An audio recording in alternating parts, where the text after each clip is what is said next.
Joining us now for more reflections on Maya Angelou is comedian and civil rights activist Dick Gregory. Sir, thank you so much for being with us here today. My pleasure. Thank you. So tell us how you met Maya Angelou. Well, first, I think we're missing the wrong story on her. Black folks and all women should take a certain to look at that. Black folks should take a period to look at the President Obama. See, we as black folks have been told all you have to do is work hard, get a good education, and stay out of trouble. Obama did that. He went to the same school as white folk go there. They treat him like he a Nazi dog. Here's a lady here that's just the opposite, huh? Pregnant, unmarried, raped when she was a little girl, went 7 years without talking the trauma she went through. Never finished high school, but there was something inside of her that made her all the way up to the top and further. Now, if I saw this story when I was a little boy, see, I have one of the fine minds on the planet because I don't have to be validated, but I aspired to be a streetcar driver because black folk couldn't drive streetcars in St. Louis. But if I had this story to look at, you know, then I would know that. And that's the great thing about the two of them, the President of the United States and Maya. But we want, I mean, you're absolutely right. There's no question. The things that she went through, she never showed an ounce of anger, an ounce of bitterness. You just said that. You know how many people looking at you didn't know she went through that? They didn't know she went through that. Where'd they know?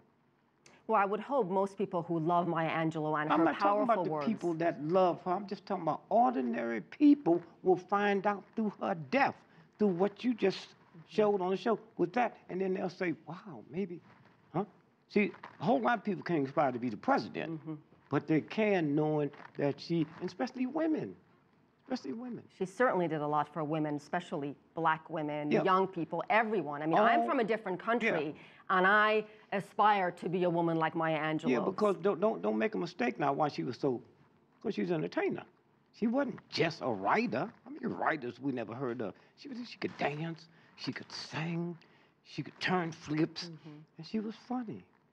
Well, tell us about that. Tell us about her humor. Tell us about the first time you met her. People want to know these stories. You had a special connection with her. Share with us those Not stories. the first time I met her. You know, let me tell you something. People die, and we automatically think, you know, I don't even remember when I ever met her. What I remember, she had arthritis real bad, and I'm like the health guru. So she and her sister called me, and I'd met her in different conferences, and she was saying, what could I say? I'll come down there tonight. So I go down and took some potatoes. You know, in the old days, people would take a white potato and put over a black eye, and in 20 minutes, all the blackness was pulled into the potato. And so it also pulls impurities out the body.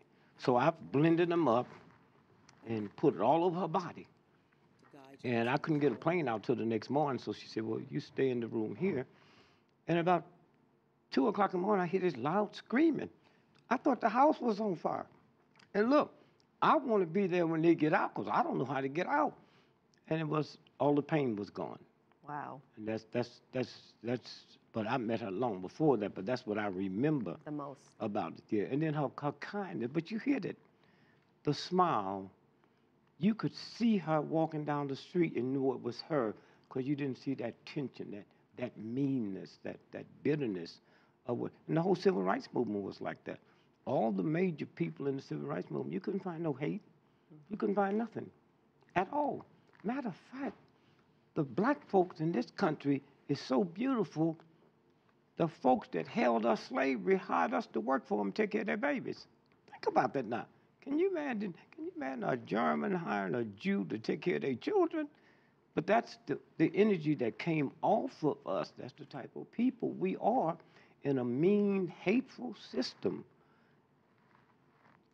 All the folks, the black folk, you hear talking that talk about what they would do, they ain't do nothing.